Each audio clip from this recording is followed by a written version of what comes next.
edge rushers, receivers, hybrid players, a quarterback, a safety, a linebacker, a running back, and even Peter Woods, who's kind of nice. I know it was a joke. You guys were letting me slander Peter Woods on here. Nobody told me Peter Woods is all kind of juiced up. That kid can play.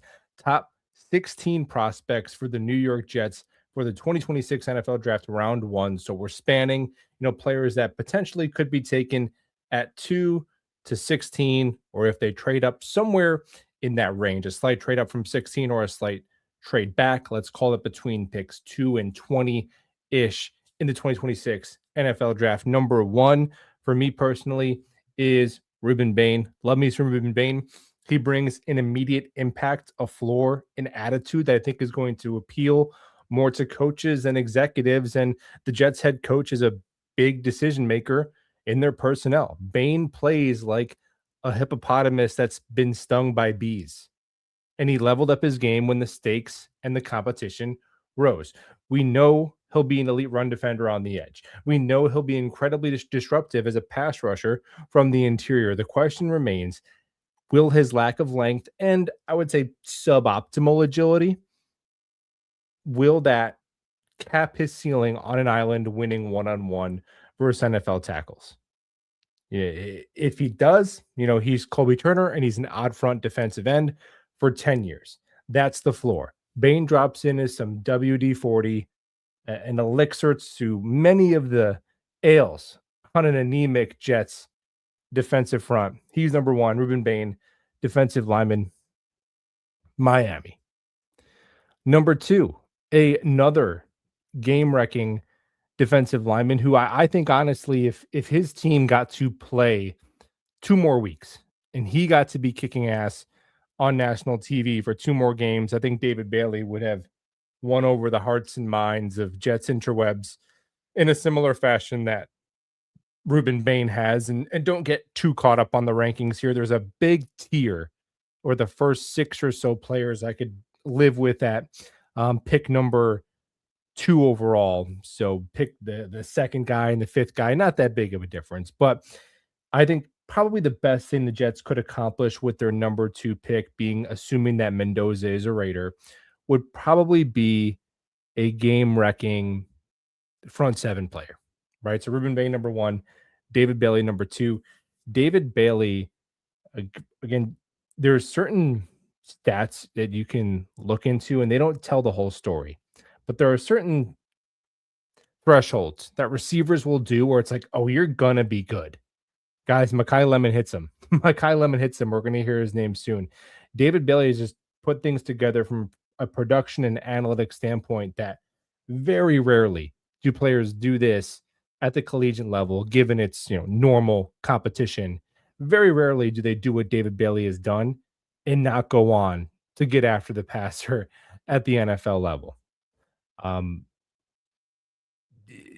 Bailey has top 3 in the nation in sacks, pressures, hits, hurries, pass rush win rate, PFF pass rush grade out of true passing sets, top 3 in all of them.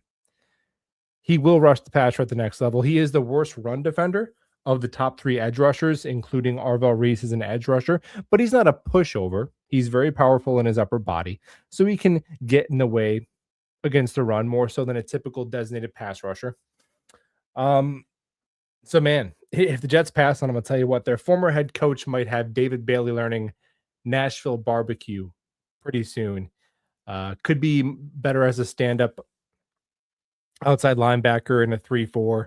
Not as versatile or as good against the run as the others, but he's the oldest, but he is the best pass rusher in the draft as of right now. I don't know if you could really make an argument otherwise with David Bailey.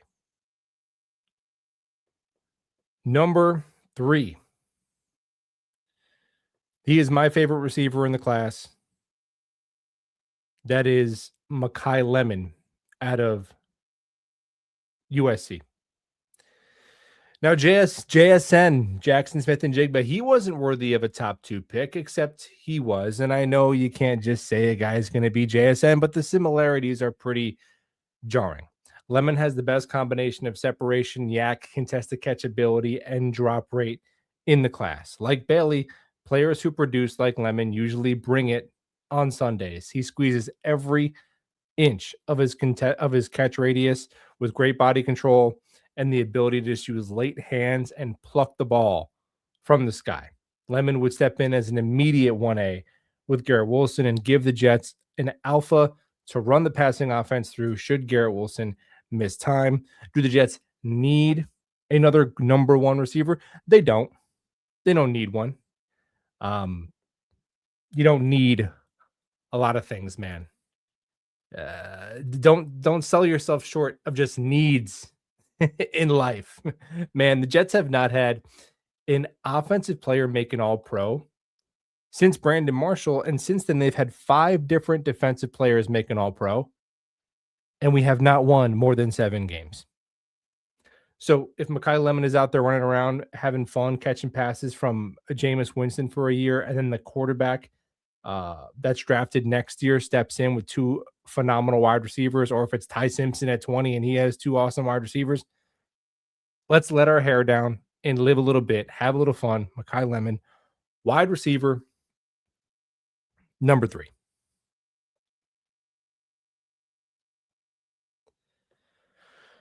Number 4 for me is Arvell Reese, who I'm going to call him an edge, front 7 type of player. Look, to me, this is contingent on his home base being edge. Something like an Andrew Van Ginkel split where it's 80% defensive line, 20% off the ball. Okay. Where he's dropping into a hook zone, he's dropping as a spy. All right. But that 80% he's playing as a defensive lineman, because if it dips lower than that, if he's like some sort of 50-50 player, or if his home base is off ball and you want an off ball linebacker who can also blitz, that's called Sonny Styles, and he probably does that better. So he's not even the best off ball linebacker on his own team. So if I'm drafting Arvell Reese, I am drafting him for his home base to be edge. I'm fascinated to see if he runs, what does he weigh? Because if he's not running, I don't care, because those guys will just get kind of fat to be heavy, and then they don't run, and then they just, they eat a bunch of Uncrustables and gain 8 pounds in 3 days so they can be a little heavier. But if he's going to do the drills and he's going to weigh in, I want to see what he weighs.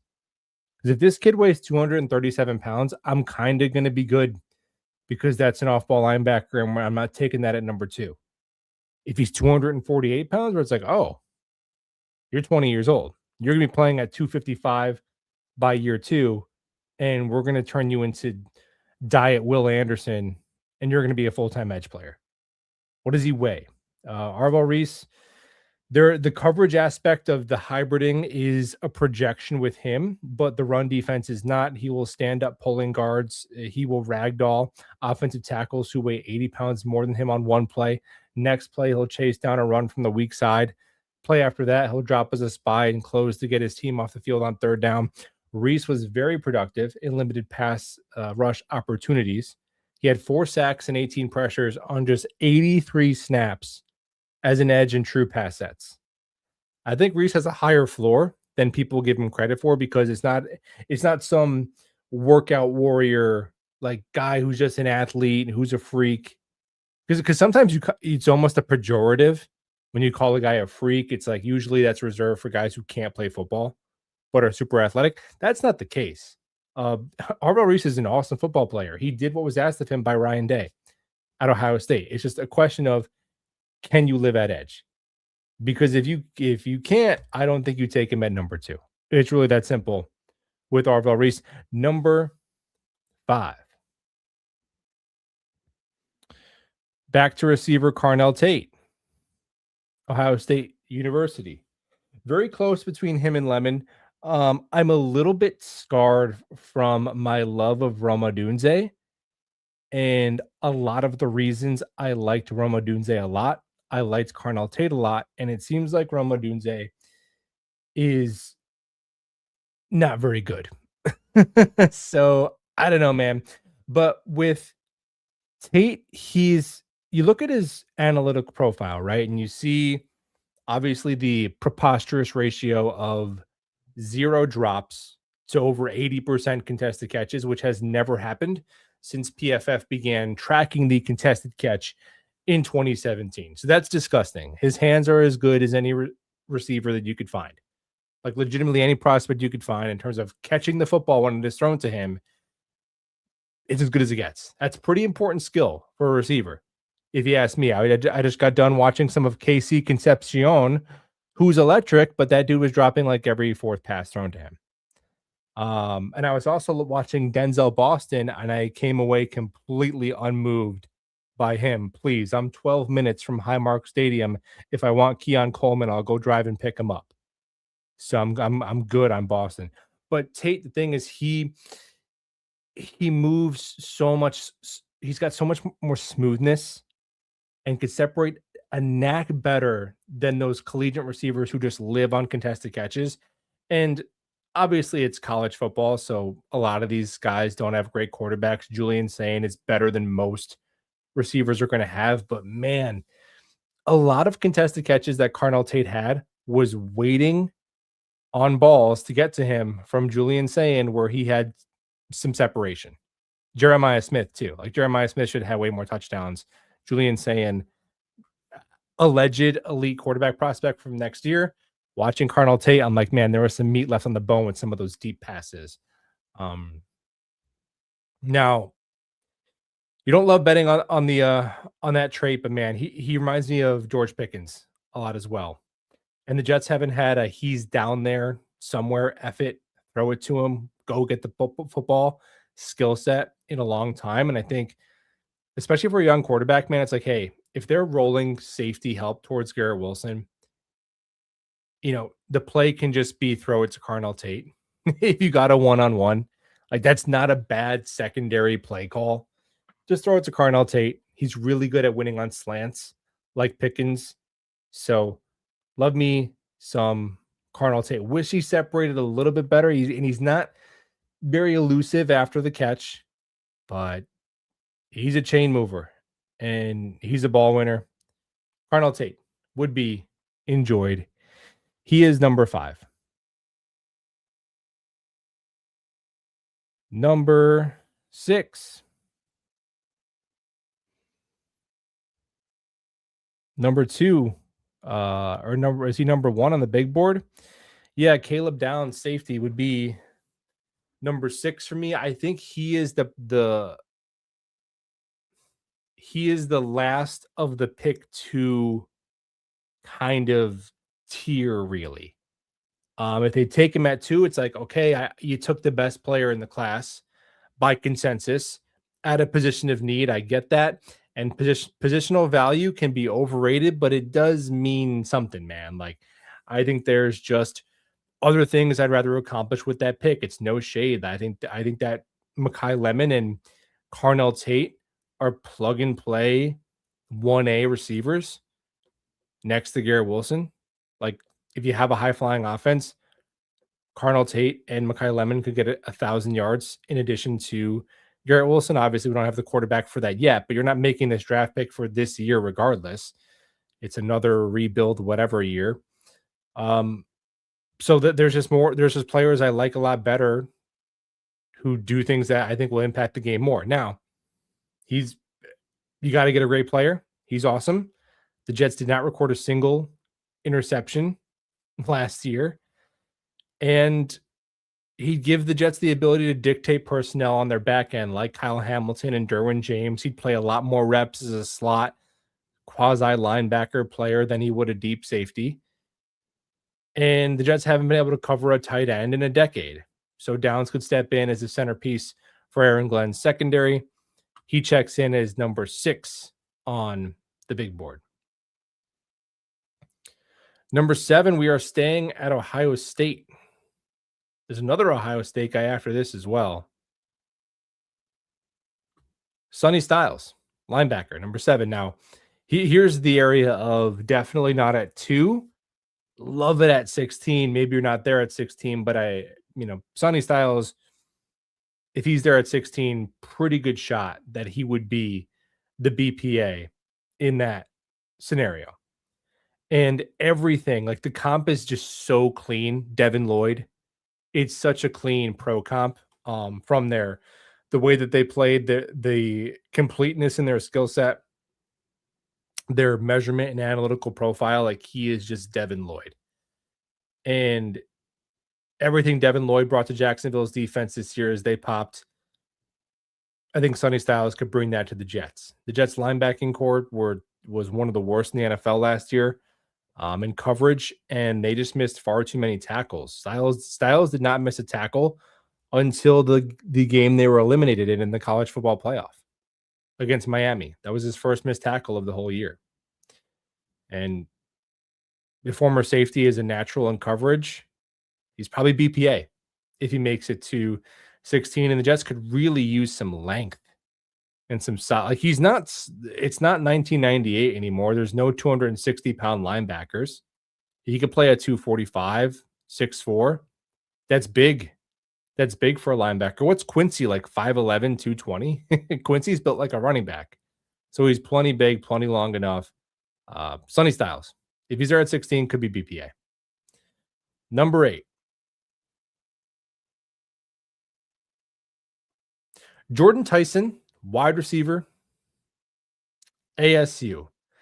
Tyson is probably the player that I'm like, all right, I'm probably just wrong because I don't quite see it, but people smarter than me do. So I'm probably going to be wrong. It's not that serious. I'll just give my opinion and whatever happens, happens. Now, you could make an argument that he has the most complete skill set of the top receivers in that he is, I'd say, faster and just a bit more like explosive, a bit more twitchy than Tate. And he's definitely bigger, got a bigger catch radius than Lemon, like normal prototypical wide receiver size. And he's got a suddenness to him. There's routes where he honestly, there are times where he reminds me of Garrett Wilson at Ohio State with the insane contorted body contested catches, like the ballet act he will do in the sky. He has some crazy athletic moments. But he's nowhere near Garrett after the catch. That juice. Yeah, I keep seeing Odell Beckham Jr. comps, and I'm like, dude, Odell Beckham Jr. was like a running back when he got the ball in his hands. And Tyson, I know he battled a lot of injuries. Maybe that's the reason, but there were moments, and this is only based on this year's cut-ups. So that's the problem, not being a full-time draft analyst. I can't watch 3 years of freaking tape. So maybe there was some more more elusive yak plays that he made in previous years. If you saw that in the comments, let me know. But man, he made a lot of Tyler Lockett like business decisions, like just going down and not really scrapping for some extra yards. So probably, definitely worse yak than Makai Lemon, right? But he's got a suddenness to him. Separation comes easy. He's got a really nice deep ball tracking ability. He's less of a contested catch winner than Tate and Lemon, and he had a bit of the drop season 2024. But again, you could argue he's the most complete wide receiver in the class and just most prototypical where you're not worried about a little bit of a lack of speed with Tate. Like Tate's not slow, but a little bit of a lack of speed for a guy you're expecting to be a wide receiver 1 who relies a bit on contested catches, and then Makai Lemon, who's probably going to measure in at like 5'11 and a quarter and 192 pounds. So smaller than you'd like, where Tyson is maybe a safer bet based on some measurables and the traditional wide receiver skill set, but a torn ACL followed by nagging upper body injuries in 2024, and then the hamstring injury this year. The medicals are going to be huge for Tyson, and that's probably the main reason why I have him below the other 2 receivers. But honestly, I like their skill sets better. That's why I even have Caleb Downs and Sonny Styles in between the other receivers and Jordyn Tyson. So I guess I'm a Jordyn Tyson hater, but that's not too much hate. He's number 8. Number 8 is nothing to sneeze at. So now here's where the draft gets weird. And I'm going to introduce you to a rule. You guys know I like my rules, right? We got the Tyler Shug rule. We invented the Ashton Genty rule, which I'm going to break right now. But in conjunction with the Ashton Genty rule, there is the Keldrick Falk rule. Keldrick Falk, spoiler alert, he just cracks the end of this list, but like I don't love it. There gets a point in this draft, at least to me, where after we get around this area and we're like, ugh, like these guys just start to feel like second round picks pretty soon. So all the picks here, you got to compare it to we are shopping in the Falk aisle. Well, I like that guy at 16. Yeah, but like, dude, you got to take someone. Are you going to take Keldrick Falk over him? So every player at 16, you have to think, do I like this more than Keldrick Falk? Keldrick Falk is the control group for pick 16. So number 9, Jeremiyah Love, running back. Now, yeah, again, if I were elected president within my first 100 days of office, after I got the Jets their own stadium, and after I ended world hunger, and then after I made it so that you could challenge any call at all. And my uncle Chris, very impartial, he would get to decide all of the challenges for referee calls in every level of football in the world. And then finally after that, I would make it illegal to draft a running back in the first round if you have missed the playoffs for 2 or more years in a row. That means you need some other foundational pieces, man. Right? But Jeremiyah Love, I have him here because he's not going to be there at 16 and they're not going to take him at 2. So whatever, we got to kind of fill out the list with some in-between guys who are probably not a fit for either. I think Caleb Downs probably fits into that as well. Like they're not going to take him at 2, but he's going to be gone by 16. But Jeremiyah Love is just too good of a football player to have any lower than this. It would almost assuredly be BPA if he were to sneak to 16. If he did, I'm sure someone would come up and want to trade for him at that point because of how starved this draft is for legit first round talent. And dude, Jeremiyah Love is arguably, to me, he's the most complete running back prospect since Bijan Robinson, because I think he's demonstrated he's more of a passing threat than Ashton Genty was. He has legitimate leads the league in yards per scrimmage potential. He's like if James Cook gained 15 pounds is Jeremiyah Love. So yeah, you're taking him over the Keldrick Falks of the world, or you're figuring out the Breece Hall and whatever later. And obviously, or you maybe even trade down if he's there because somebody will want him. He is that special. Did I put Jeremiyah Love on the screen? No, I didn't. Where is he? He's number 4. Yeah, look at this. 7 yards per carry. Goodness gracious. Elite receiving efficiency as well. He had 900 yards after contact. Insane. 4.5 yards per carry. No. 4.5 yards after contact per carry. What a hilarious football player. He's number 9, but I don't really think he's in the cards, but he's got to be on there somewhere because he's just too good. Now, number 10. Dude, you guys were letting me slander Peter Woods. Again, Peter Woods, you should have told me. No one told me. The whole time I was doing the Peter Woods bit, I never watched him. But Peter Woods is all kinds of juiced up, man. Peter Woods is freaking electric. I was watching Peter. So I went to turn on, I was watching TJ Parker, who, again, I'm like, all right, I guess I don't know ball because apparently that's a top 20 pick, TJ Parker, who his only move is just a bull rush that like, okay, but you're not as strong as Jared Verse. You're not as strong as Ruben Bane. And also Clemson, your edge rushers, I can't do it, man. It's like offensive tackles from Alabama. You just got to figure it out until I could take one. It's on you. I'm a helmet scout for 2 things. Well, there's really 4 things. I'm a helmet scout in a negative way. Alabama offensive tackles, Clemson edge rushers, pass, Ohio State receivers, Illinois defensive backs. Yes. But when I was watching TJ Parker, I was like, who's this guy? And I was like, wait a minute, that's Peter Woods. I was like, dude, Peter Woods. Look, and then I'm going back, I'm looking at his nerd stats, and they're not that great this year. This isn't that great. He didn't have a good year. But he was dominant as a true freshman. As an 18-year-old true freshman, he was dominant in the SEC, really good in 2024, dropped off this year. And if you remember, Peter Woods was always, if you look at those like way too early mock drafts, he was often slotted as the first non quarterback off the board. And I'm seeing why. He is an insane athlete for the position. He'd be a perfect penetrating 3-tech in an even front. Tape is littered with just demolition style run stuffs. As a pass rusher now, he kind of has this the Mason Graham pass rush thing, where I still stand 10 toes down that Mason Graham was overdrafted and the Browns should have taken Armand Membu or Teteroa McMillan, like they were told to on this very channel. But that's between them and God.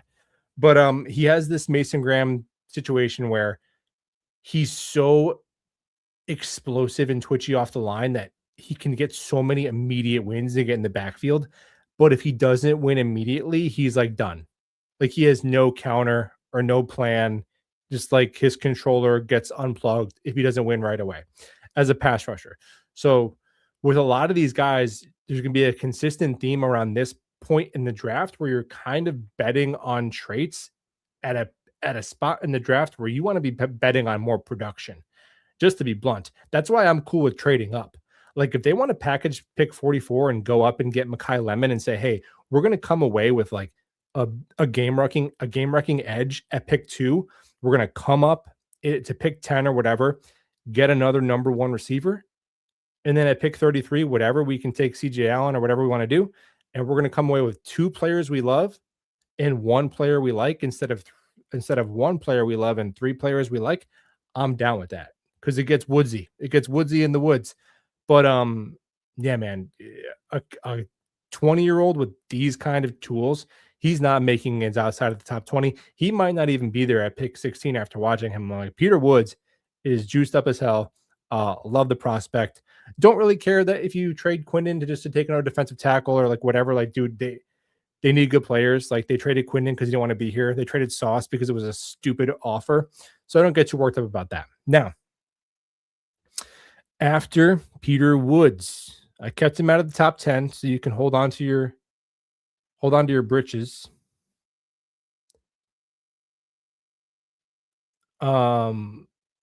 Yeah, I would replace Jeremiyah Love. I would replace Bruce Hall with Jeremiyah Love. If Jeremiyah Love is there at 16, like yeah, I'd have to break my rule.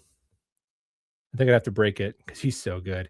I'm gonna have to scroll way down the board. Close your eyes.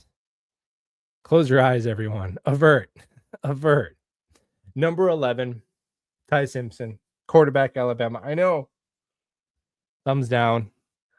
And here's the thing. I am mentally preparing. I'm mentally trying to keep an open mind. In general, you guys got to keep an open mind. If you're like freaking out about what a position they might take or this guy, that guy, the Jets' problem has not been identifying like awesome talent with their premium picks. Now, the problem has been quarterback, and their problem has been coaching, and their problem has been day 3, free agency, luck, all of it. Now, with Simpson, I bluntly, I still do not, am not convinced, and I don't want to be the podcaster that just craps on this kid the whole offseason, and then we take him because obviously I'm going to root for him. So, look, if they take him at 16, I'm not going to freak out. Maybe he could be good.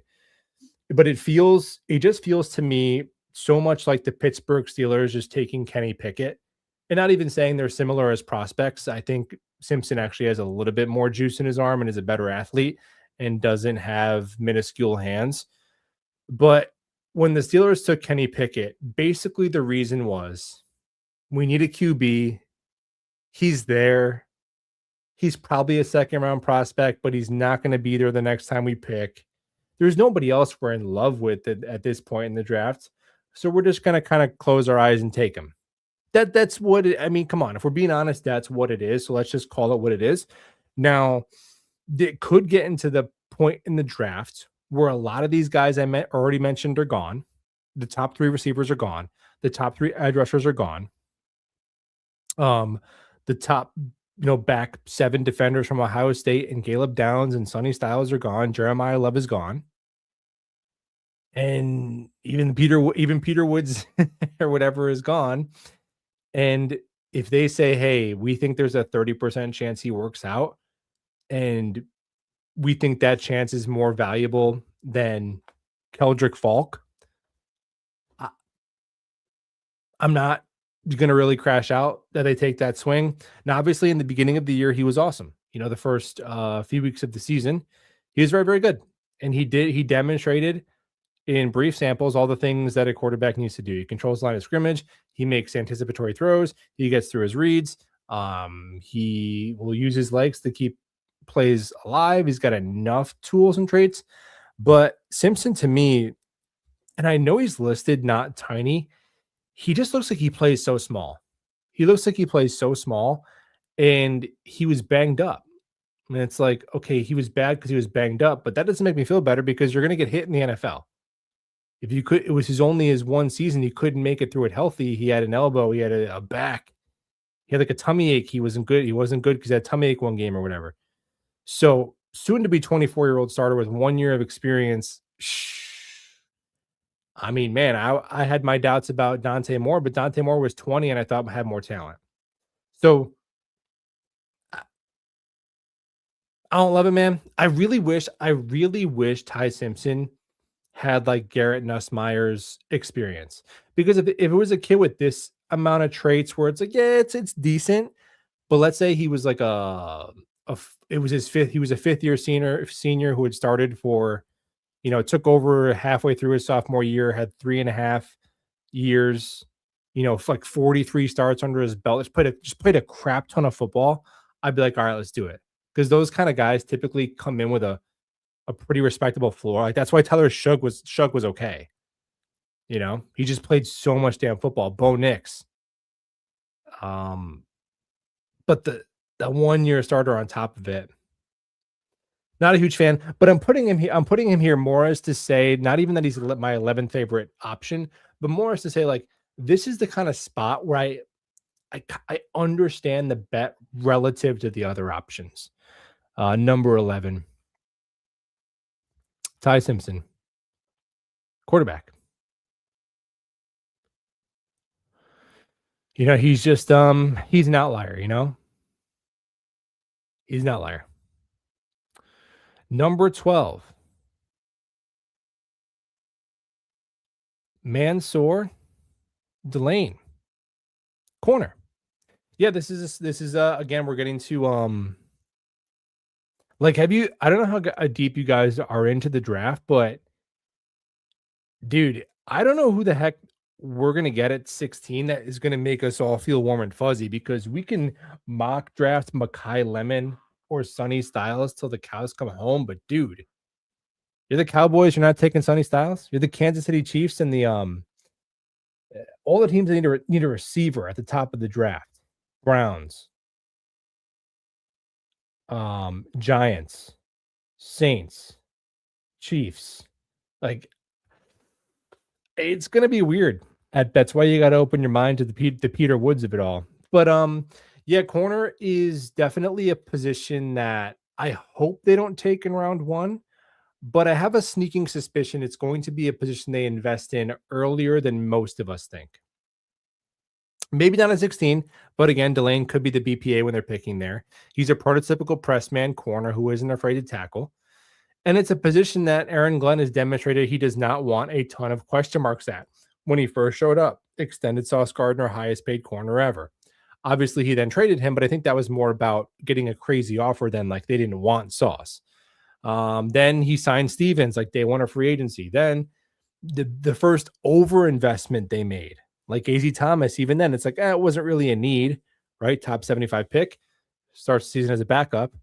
And then they traded for a corner in Brownlee, and Aaron Glenn played corner. So I think, and this isn't necessarily a hedge against AZ Thomas, to me, this would be drafting 1 year ahead of need, and then like he starts alongside Stevens and AJ Thomas is a backup for a year, and then Stevens is cut because he's not really worth his money.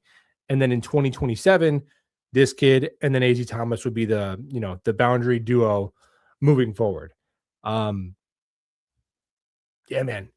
Again, relative to the Kendrick Falk of it all, it could happen. It could happen. That's my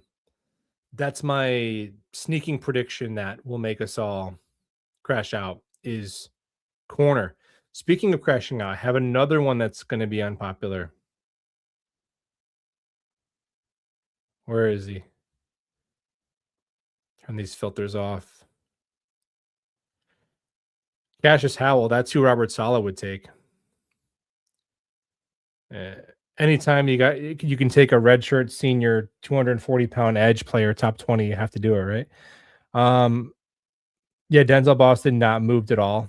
No, thank you. But Vega Ioane, guard. Imagine another first-round offensive lineman. We cannot escape it. And then next year, I'll take a first-round center. I don't care. And then by then, Olu Fashanu will be 27. We'll have to replace his ass with another first-round offensive lineman. But yeah, man, again, we're considering we are in the Falkland Islands. Maybe a player who's played over 2,000 snaps at left guard with some work at center. 3-year starter who would add a mean streak to the Jets' offensive line. This is in a situation where maybe they don't really do anything much at guard, like they throw a 1-year, $5 million deal at Simpson or something like that. There's some much worse things the Jets could do with this pick than get a plug and play starting interior offensive lineman. If they think he's their Gray Zabel and just boom slides in, you're not paying anybody big money on your offensive line. I honestly like this. I mean, I could probably even flip him in Delane. Like I probably would like that better than a corner, to be honest. So yeah, I can get down with this consensus. Top 2 interior offensive lineman in the class. I mean, he's gonna go. The Chargers will take him. The Steelers will take him. So Vega Ioane, interior offensive lineman. He is number 13. We have 3 more to go to round out the top 16. Here's a popular one, a little lower for me, but I get the appeal. Kayden McDonald, defensive tackle, nose tackle.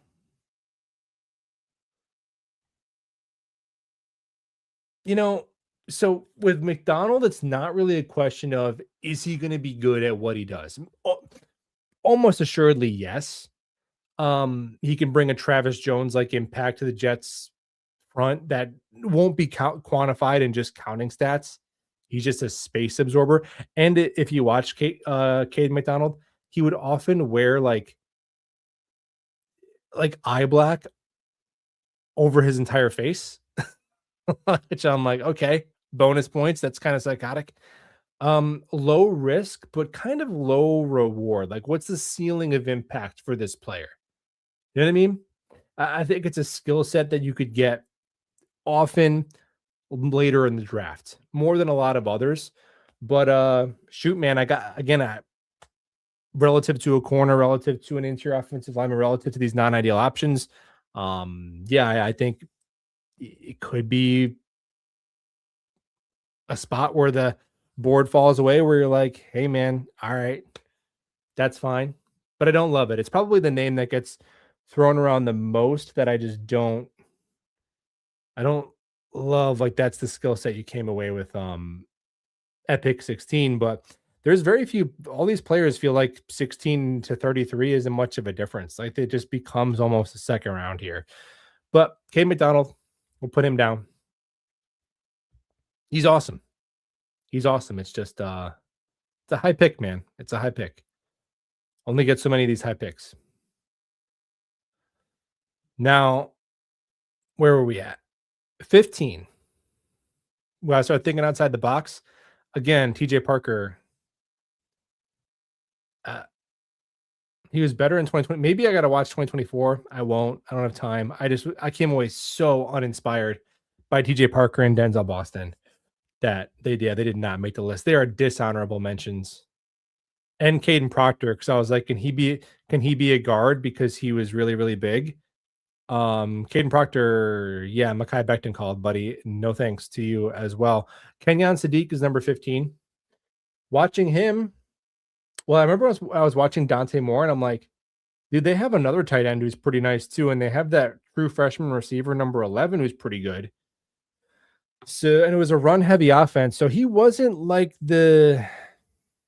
I mean, to me, he doesn't sniff Bowers, Warren, Loveland. Like, he ain't in that tier. But this isn't those drafts. Like, in those drafts, like, remember the Jets draft where they got Olu? Dude, Olu would not make it out of the top 5 in this draft. No shot. The Jets traded out of 10 and got Olu. Olu would be a Arizona Cardinal and a Cleveland Brown at the latest. Olu's like floor would be 5 in this draft. Remember the middle of that draft, it was like Olu went, then Fuanga, then Brian Thomas Jr., Bowers, Latu, Verse. Like, that's just not where this draft is at. In that draft, Kenyon Sadiq is probably a fringe round 1 player. In this draft, you know, if the Jets get a defensive player and at pick number 2 and they want a pass catcher with their next pick, he could be the next best one on the board because I like him better than the rest of the receivers. So he'd be the 4th pass catcher for me. I like him better than Denzel Boston. I like him better than Concepcion. I haven't watched Chris Bell because he tore his ACL. Maybe I should. Honestly, my wide receiver 4 is so far. I'm gonna check out Chris Brazel. I got some of his cut ups ready to go. I'm gonna watch that this weekend. But my wide receiver 4 is probably Jeremy Bernard from Alabama. Like, that kid's a pro. Bernard is just a professional receiver. Everybody else in Alabama drops every pass, but he caught all of them.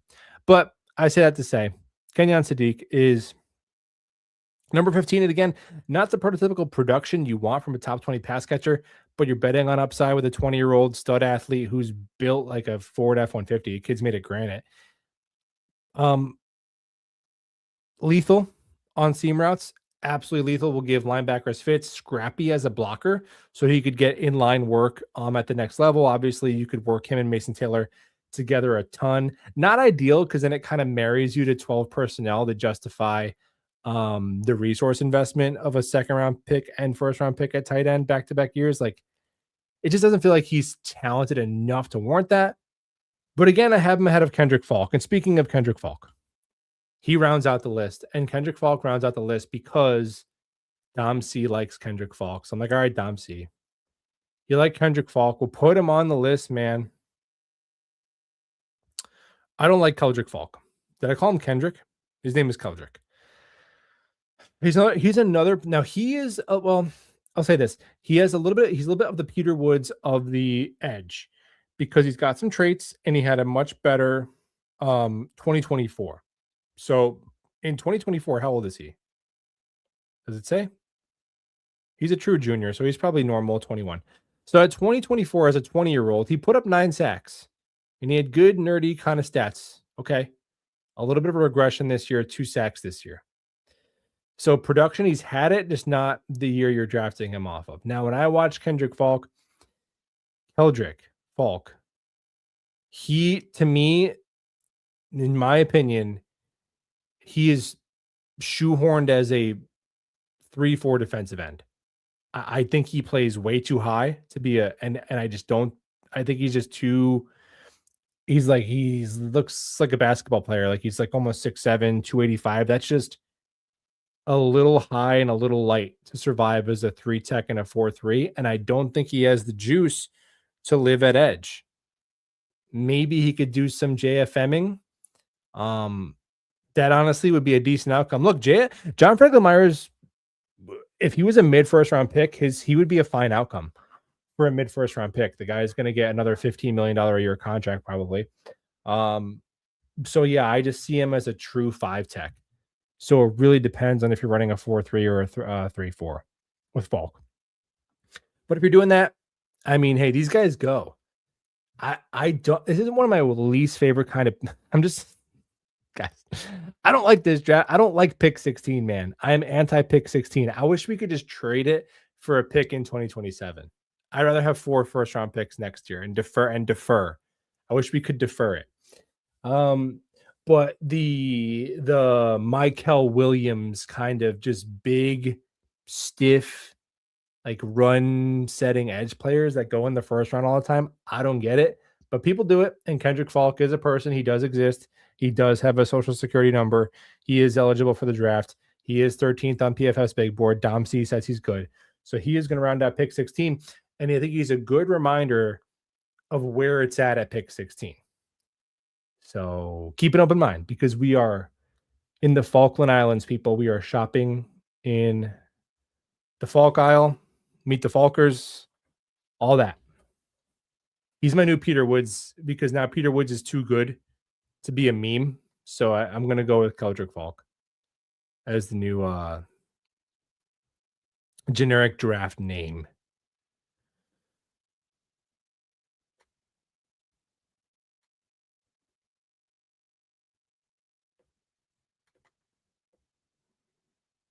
Sadiq is almost like drafting a wide receiver with tight end upside. Yeah, that's kind of how they. I wouldn't say that that's too far off.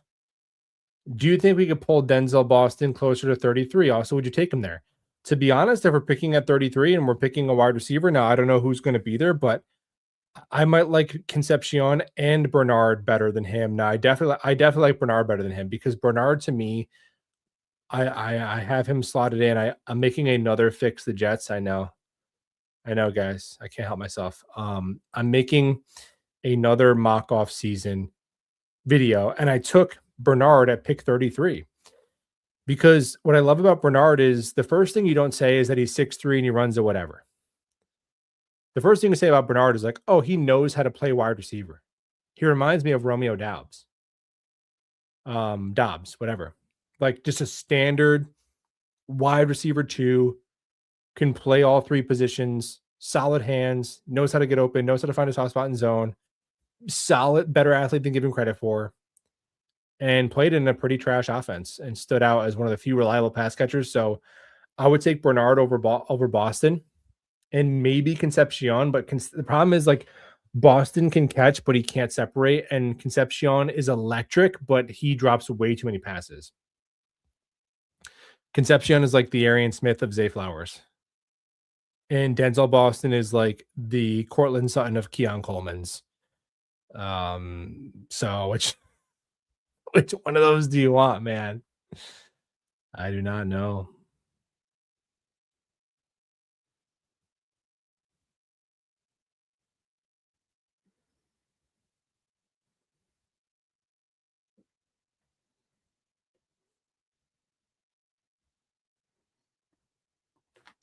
Yeah. That's what I'm saying. So I posted this whole list. Oh, I accidentally flipped Downs and Tate on my list. Nobody cared so far on Twitter. But I posted my whole list on Twitter with like the script and everything. And Beth Page Chris said, this started off amazing, but I got nauseous around 10.5. Yeah, that's the spot. That's exactly the spot that I paused the video at and gave the spiel right after Peter Woods. And that's why Ty Simpson is 11. Because after 10.5, it gets falky. And that's why I'm like, all right, if they want to take a quarterback, like who they think could be like, I don't know, like Derek Carr level, then fine. I say fine now, but if he sucks, I'm gonna be moaning about it probably. So you know how it goes though. That's part of it. Can Joe Montana save this team? We're doomed.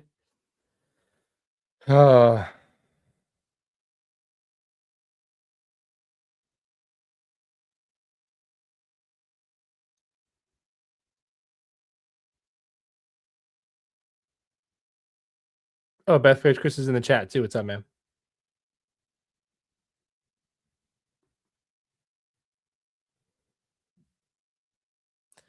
Adding McDonald and Bane to our defensive line would kill QBs and running backs.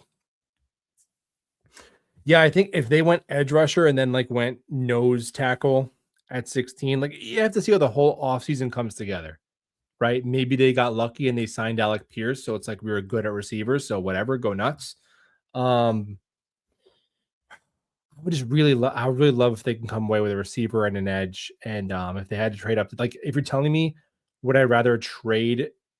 Would I trade pick 44 to come up and get Lemon? Would I rather do that than have Kayden McDonald and pick 44? Like, no, it's me. I would rather have Makai Lemon than McDonald and pick 44. And I do not like trading up for non QBs in general. It's just really a referendum on the stark drop off. At least with what we know. I mean, who knows? Maybe Keldrick Falk could be amazing. Like, but at least from my opinion, and that seems to be an opinion that's not an uncommon one about this particular draft. So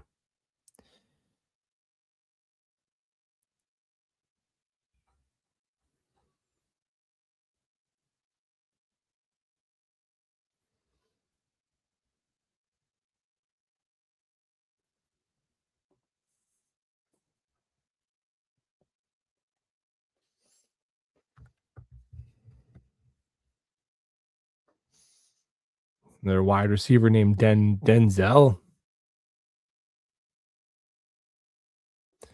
Every comment Moog and Glenn has said about AD makes me think they'd want him to be the X.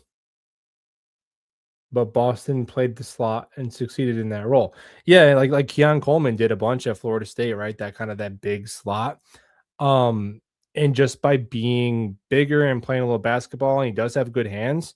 Like, I'm not saying he's a complete scrub, but I guess I thought from what I heard about Boston, I thought that I would come away thinking like, oh, okay, this would be okay at 16. And I personally did not come away with that. Watching Boston. I think you're right about Mitchell, and the thing about it, like, is that your actual dog? Have I asked you this before? I think I did, because is that a okay, obviously that's a lab. But my childhood dog growing up was a black lab pit bull mix that was much more labby than pit bull. So like kind of labby with like the pit bull jaw. And she looked a lot like that dog. But anyway, she was a great dog. Bella, rest in peace. Yeah, man. So that's the thing about Boston. Like, I don't know if Boston would be better than AD Mitchell. So what's the early like you have to be better than I have to think you're gonna be better than AD Mitchell almost immediately. If I'm taking you at 16, definitely, and probably at 33. And the thing about Bernard that I like is that he adds a different I think Bernard as a Z, Mitchell as an X, and Garrett living in the slot, like that to me is like hell yeah, because you have your Garrett, your true number one, your alpha that you're running your offense through, you're leveraging your matchups through him. Um, you have Mitchell, who's your X and your field stretcher, and then you have Bernard, who's just your solid possession, like chain moving receiver. That kind of works together nicely.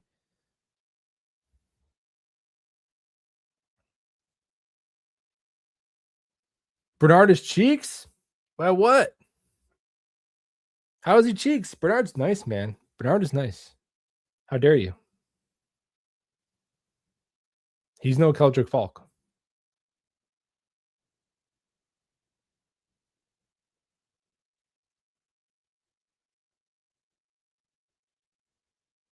Carson Beck. Yeah.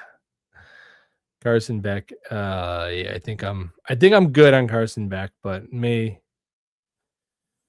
wish him nothing but the best as a person, but as my quarterback, I think I would probably be all set.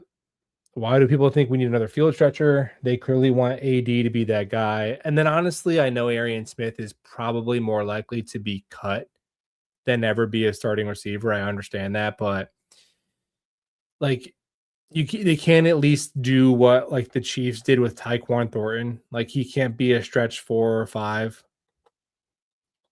Um, who is that dude? Who is that speedster that used to play for the 49ers? Who is that guy? Marquise Goodwin. Like he can't do that. Maybe he can't. Maybe he just can't. That'd be really sad if he can't at least do that. What's Tyquan Thornton doing?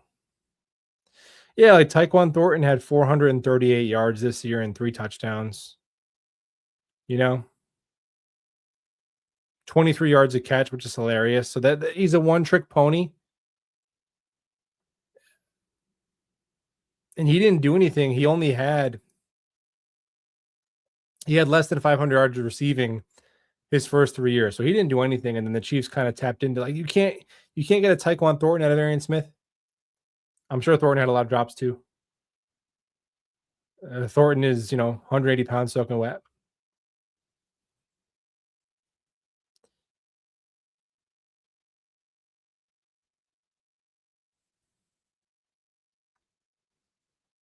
Who'll the DC be? Maybe Durante Jones. There's my guess. Durante Jones.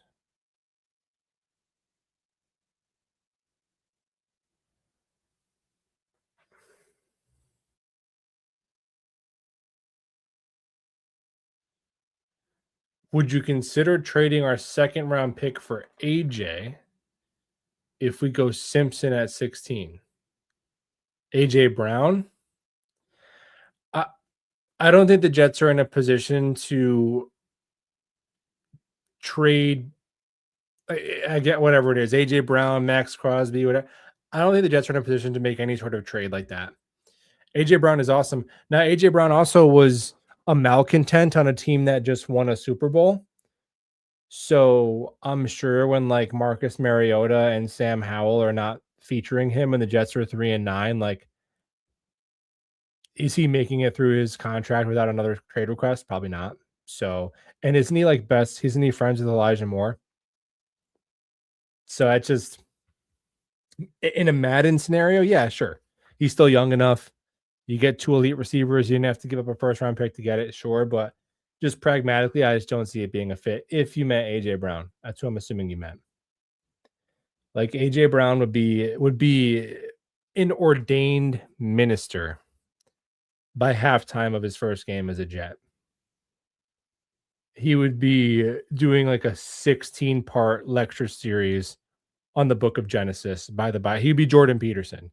He would turn into Jordan Peterson by like the bye week if he was on the Jets. So probably going to be a no. Those moves are really, again, I think that's another type of move where you had to have made the playoffs the year before and identified like, oh, this is a missing piece that can get us over the top.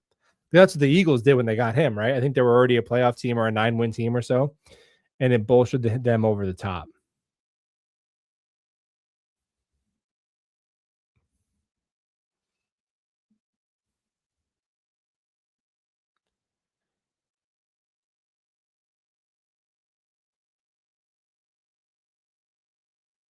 Yeah.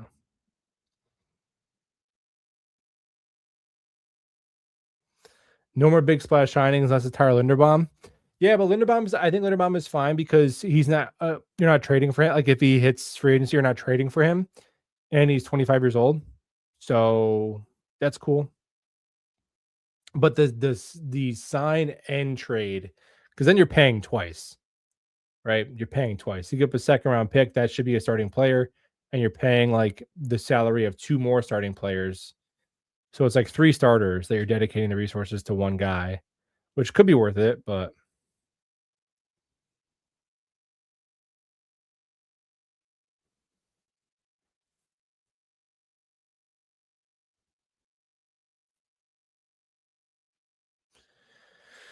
you don't understand the underlying anger and pessimism. In Jetland, it's not much underlying, man. It's not much. It's right there. People are. But it's definitely gotten better now that we're in the off season because now we get to pretend. We get to like make pretend. Like, so now it's like, okay, now I get to pretend we have Makai Lemon. That's fine. I get to pretend we have whatever quarterback we want. So now it's like the idea of the Jets. The idea of the Jets is fine. That's no problem. That's easy to contend with. When September happens and we're faced with the reality of the Jets, that is the difficult part. But see, I would argue some people think like in order to be a real fan, you have to be just, I would say like, I would just call it like dishonest in your outlook on the team. You have to be delusional. But the way I see it the opposite way. See, I love the Jets knowing good and well what they're going to be this upcoming year. I know what this upcoming year is going to be. I hope we get some exciting rookies that, bolster some of the talent. But we're going to take another one on the chin this upcoming year, folks, because they're probably not going to roster a top 20 quarterback. They do not have, to our knowledge, like a overall schematic and developmental advantage compared to the upper echelon teams with their coaching staff. I'm hoping for like a 2022 season where we have a couple of like nice wins where they beat Buffalo, they beat Green Bay, they had a couple of nice upset wins. Where maybe there's a stretch where you win like 2 games in a row or something at least. These young players look good and you're on an upward trajectory. But in terms of like making the playoffs or anything like that, like I don't have any delusions. And I think that loving the Jets, knowing good and well what they're going to be, that is more of a real fan. You guys know. Some people love the idea of the Jets. No, I love them for who they truly are. But they could be good in 2027, I think, if they make the right decisions. Like, there's no reason they can't make the playoffs by 2027 if they have the right leadership in place. Really. Because, you got 8 picks in the top 2 rounds. And salary cap space like crazy.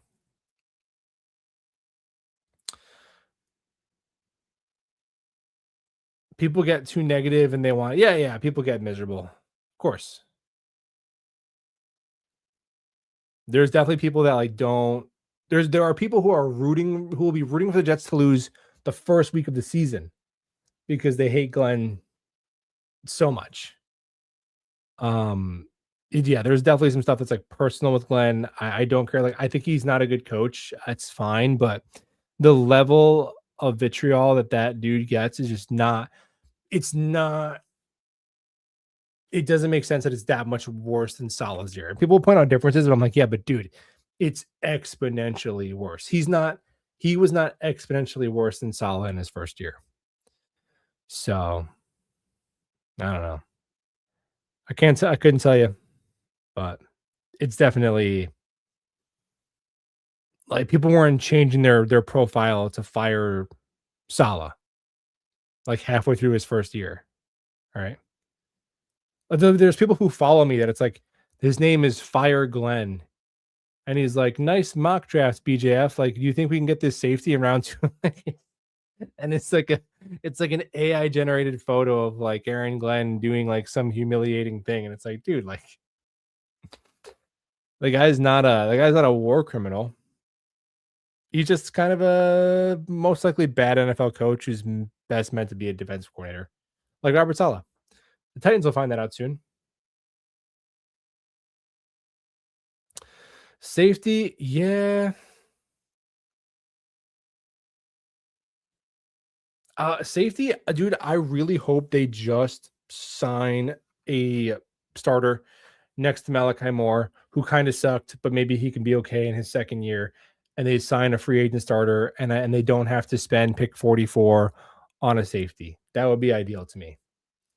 Because safety is one of the few spots where you can get a decent starter in free agency.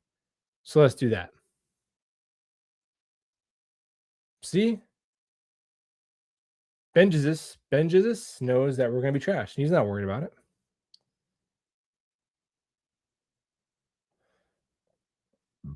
Yeah, it's crazy the stages of life that have happened since the Jets made the last playoffs. It's media. Yeah, I think you're right about that. Just like how much of I think what it is how much more of sports consumes people's lives, because it's even compared to when I was not that long ago, like when I was in college, right? So you're talking like a decade-ish ago. You'd probably throw on like Sports Center, Top 10, like Web Gems, whatever, crazy dunks. You got jacked up. Remember that segment where the guys would like get CTE and they'd be like, yeah, you got CTE. Now they can't do it anymore. Right. And you just watch the game and that's kind of it. Like, I wasn't plugged into daily content. Like, you'd see Rich Samini's like little articles now and then, but it just wasn't, a lot. Like some of these guys, people go into like spaces or whatever on Twitter and they complain about the Jets for 3 hours, and it's like, so that I think that is part of it too. And obviously I'm contributing to it. I talk about, the Jets like 5 hours a week. But I don't crash out about the Jets 5 hours a week. I just discuss them. I don't crash out about them for 5 hours. I think that's a little bit different. But yeah, I think that's part of it too. It's just got to detach a little bit. It is after all, like, you got to remind yourself, like, this is entertainment. It is supposed to be fun. So like, it's a game, it is a literal game.